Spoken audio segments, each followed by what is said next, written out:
سامعین محترم، وقت کی نزاکت کو مد نظر رکھتے ہوئے سب سے پہلے میں ایک ایسے خطیب کو آپ کے حوالے کرنا چاہتا ہوں تو مفکر قوم و ملت، شہنشاہ خطابت، صدر المدرسین جامعہ ہاگا، استاد محترم حضرت مولانا علیم اللہ صاحب قاسمی دعوت برکاتہم العالیہ ہے، حضرت والا سے بہت ہی ادب و احترام کے ساتھ درخواست ہے کہ تشریف لائے اور اپنی قیمتی نصیحتوں سے ہم سامعین کو محظوظ فرمائے۔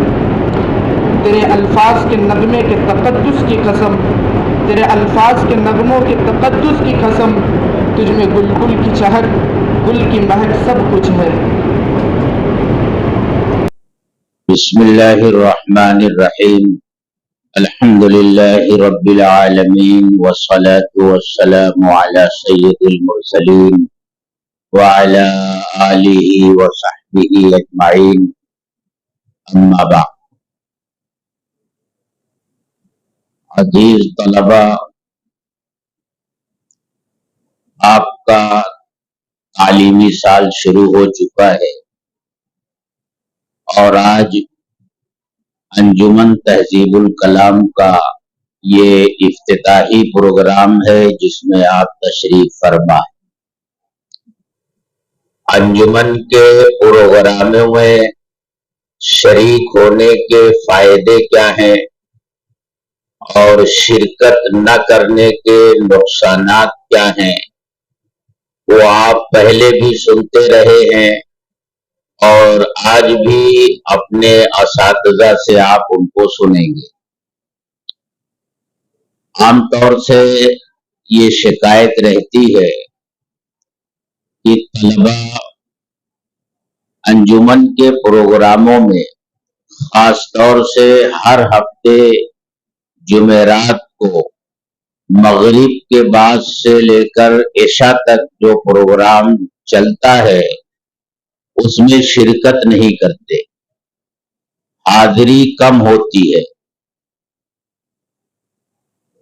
تو اس سلسلے میں آپ حضرات پابندی کیجئے، ہر پروگرام میں شرکت کیجئے۔ آپ کو تقریر یاد ہے تو تقریر کیجئے، تقریر نہیں یاد ہے تو کھڑے ہو کر معذرت کر لیجئے اور وعدہ کیجئے کہ آئندہ ہفتے میں تیاری کر کے آؤں گا اور تقریر کروں گا۔ ایک ہفتے آپ نے یہ معذرت کی، دوسرے ہفتے تیاری نہیں کر سکے، پھر کھڑے ہو کر معذرت کیجئے، لیکن صرف اس بنیاد پر کہ آپ کو تقریر یاد نہیں ہو سکی، آپ پروگرام میں شریک نہ ہوں، یہ محرومی کی بات ہوگی۔ یہ دو جملے جو کھڑے ہو کر کے آپ کہیں گے کہ میں تیاری نہیں کر سکا، آئندہ ہفتے میں تیاری کر کے آؤں گا اور اپنی تقریر کروں گا، آپ یہ سمجھ لیجئے کہ اس ہفتے کی آپ کی یہی تقریر ہو گئی۔ تو پابندی کے ساتھ اس میں شرکت کیجئے۔ رہی بات کی جو طلبہ پابندی نہیں کرتے، عام طور سے اس کا نظام بن نہیں پاتا ہے، لیکن اس سال میرے ذہن میں یہ بات ہے کہ عربی شعبے میں جو جماعتیں ہیں، ان جماعتوں کے جو الگ الگ نگراں ہیں، کوئی پنجم کا ہے، کوئی چہارم کا ہے، اس کی تفصیل مفتی خالد صاحب کے پاس موجود ہے۔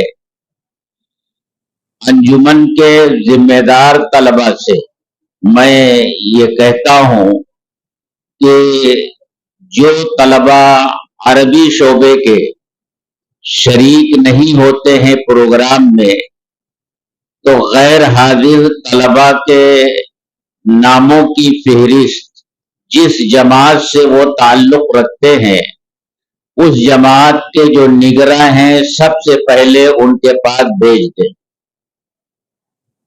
وہ اپنی جماعت کے جس جماعت کے وہ نگراں ہیں، جو غیر حاضر طلبہ ہیں، ان کو سمجھائیں اور ان کو جماعت